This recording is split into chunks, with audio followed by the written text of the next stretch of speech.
Tornei-me um ébrio na bebida, busco esquecer aquela ingrata que eu amava e que me abandonou.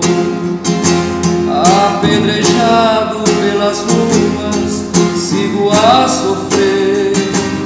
Não tenho lar e nem parentes, tudo terminou. Só nas tavernas é que encontro meu abrigo.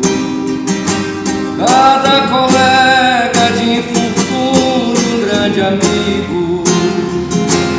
Embora tenham, como eu, seus sofrimentos, me aconselham e aliviam meus tormentos.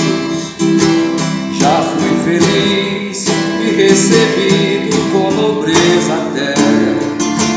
Nadava em ouro e tinha alcova de cetim, e a cada passo um grande amigo que depunha fé. E dos parentes confiava assim, e hoje ao ver-me na miséria tudo vejo então.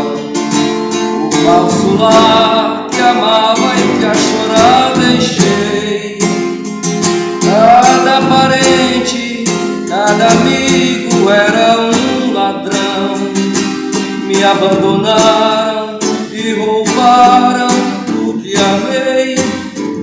Falsos amigos, eu vos peço, imploro a chorar. Quando eu morrer na minha campa, nenhuma inscrição. Deixai que os vermes pouco a pouco venham terminar esse ébrio triste, esse triste coração.